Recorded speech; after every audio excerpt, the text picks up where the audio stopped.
बिस्मिल्लाहिर्रहमानिर्रहीम। अस्सलाम वालेकुम। आप कैसर खान यूट्यूब चैनल देख रहे हैं।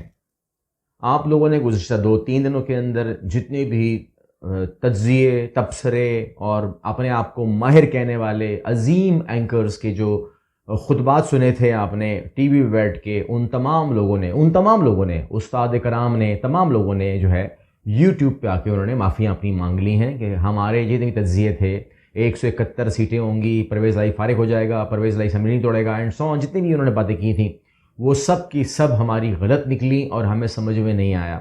क्योंकि जिसको वो ज़राए कह रहे थे, मुझे वो ज़राए तक मालूम है, जितने की भी ये थे जिस पे ये डिपेंड कर रहे थे, जो इनको मुसलसल व्हाट्सएप कर रहा था, मुझे उन ज़रायों तक भी मालूम है कि कौन क्या किसको क्या लिख के दे रहा था और आप क्या खबर देनी है। वो ज़्यादा इनके थ्रू ही होती है ना वो, क्योंकि यहाँ पर आपको पता है कि टीम बनी हुई है। तो जो टीम जिस टीम में जिस व्हाट्सएप ग्रुप में वो चीज़ें आ रही थी, इत्तेफाक की बात है कि वहाँ पर एक दोस्त मेरे पास भी है, तो उसने मुझे कहा कि जी मैं किसी भी ग्रुप में नहीं हूँ, लिहाजा मुझे उस ग्रुप की खबर जो है दोनों ग्रुप की खबर मुझे मिल जाती है।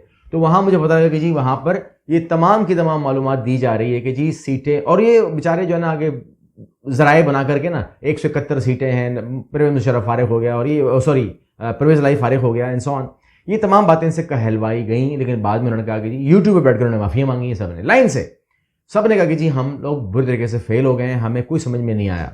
समझ में आपस की बात है किसी को भी नहीं आया। जिन लोगों को समझ में आया उनमें भी ग्रुप बंदी है ना, मसला ये है, जिनको समझ में आ रहा था वहाँ भी ग्रुप बंदी है।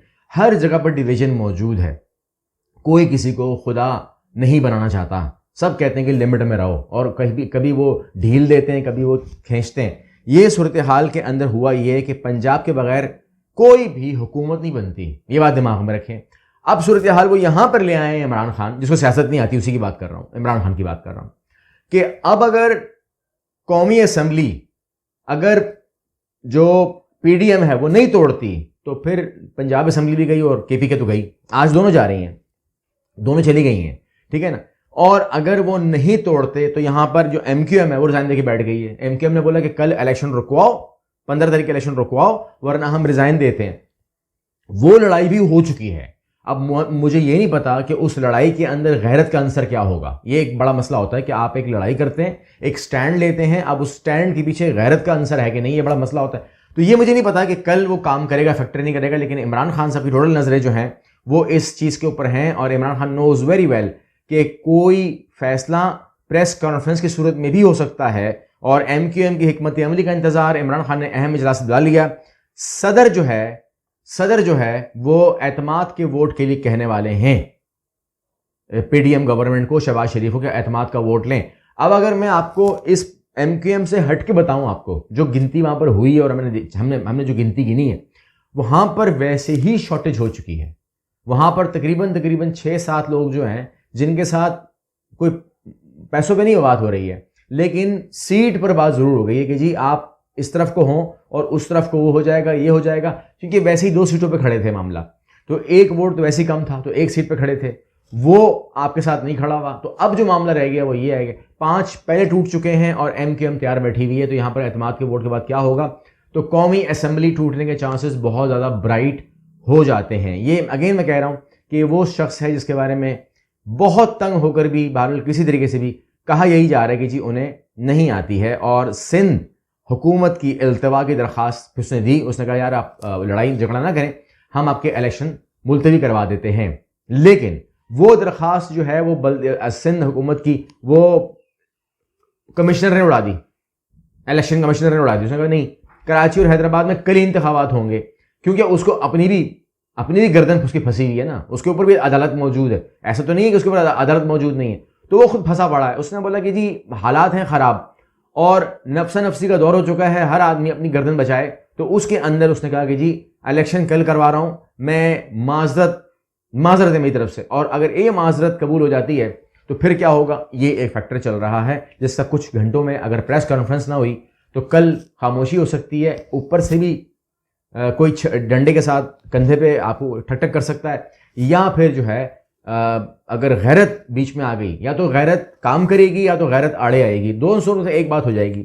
लेकिन वो गैरत पे बात बाद में करते हैं, मगर सूरत हाल ये है कि इस टाइम अगर कोई शख्स शदीद गुस्से में है, जिसका बस चले तो वो यहाँ पर आके जो है लाइन में खड़ा करे सबको और सबको उड़ा दे। वो वाली कैफियत दिमाग की है जो उनके करीबी ज़राए बता रहे हैं। गुस्से की कोई हद नहीं है, गुस्से की कोई हद नहीं है। तबीयत के अंदर शदीद हिजान बरपा है और क़यामत बरपा है और सूरत हाल बहुत ख़राब है। यह आपको मैं करीबी तरीन ज़रायों की बात बता रहा हूँ जिन्होंने हमें बताया है कि वो इतने गुस्से में हैं। अब उन्होंने राना सनाउल्लाह को भी कॉल कर लिया है क्योंकि वो कुछ जो वो कहना चाह रहे हैं वो नहीं चाहते कि वो बात लीक हो, और राना सनाउल्लाह को बहुत बड़ा टास्क मिलने वाला है। उस टास्क के ऊपर हम बाद में बात करेंगे, लेकिन नवाज शरीफ ने कहा है कि मैं फ़िलहाल इस हालात के अंदर वापस नहीं आ रहा। जो हो गया है मेरे साथ, जो करवा दिया है आप लोगों ने मेरे साथ, ठीक है ना, यानी कि मुझे एट एनी कॉस्ट पंजाब को अगर चांसेस थे कुछ जीतने के तो वो भी आपने मलिया मेट कर दिए। उसके बाद गवर्नमेंट को बचाकर भी हम हार रहे हैं और ना बचाकर भी हम हार रहे हैं।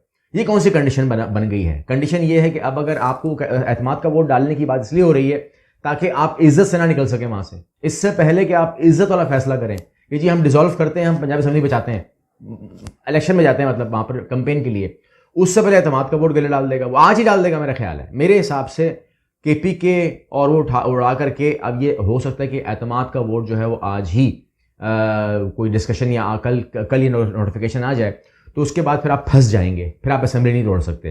तो वहाँ से निकलने का क्या रास्ता होगा? इमरान खान ने जो है, समझ लीजिए कि तमाम के तमाम, उसको सियासत भी नहीं आती ना, मसला ये भी तो है। तो वो जिस तरीके से वो काम कर रहा है, सियासत में इस तरह नहीं होता, ये बात सही भी है। सियासत में तो आप रास्ते खुले छोड़ते हैं, बार्गेनिंग करते हैं, और जो आपने करना होता है पहले आप उसको टैक्टिस के तौर पर रखते हैं कि जी ये मैं कर रहा हूँ, तो कोई बात करनी है मेरे से, तो फिर लेन देन हो जाता है, मामला तो हो जाता है। लेकिन वो शख्स जो है वो किए जा रहा है और वो किए जा रहा है, और वो जो है उसके अंदर कोई स्टॉप नहीं है। बहरहाल जो सूरत उसने बना दी है, सोचने का टाइम भी नहीं मिलेगा और फैसले करने पड़ेंगे, फैसले का टाइम भी नहीं मिलेगा। अगर ऐसे मौके के ऊपर अचानक, मतलब एकदम से out of the blue moon आप कहते थे कि वो हम गवर्नमेंट तोड़ रहे हैं, ख़त्म कर रहे हैं, तो जाहिर है कि ये बात अब मार्केट में आ चुकी है कि एतमाद के वोट के लिए जो समरी है वो मूव होने वाली है, तो वो बात पकड़ी जाएगी। तो इमरान खान साहब ने जो है अकेली जान, जिसे हम कहते हैं ना अकेली जान, उन्होंने इन तमाम लोगों को ये एक ऐसी ज़मीन पर उसने रस्सियाँ डाली और खींची हैं कि हर आदमी की टांग उसमें फंस गई है, और भागना जो है, अगर वो चाहें भी तो वो भाग नहीं पा रहे। अगली वीडियो मिलते हैं। अल्लाह हाफ़िज़।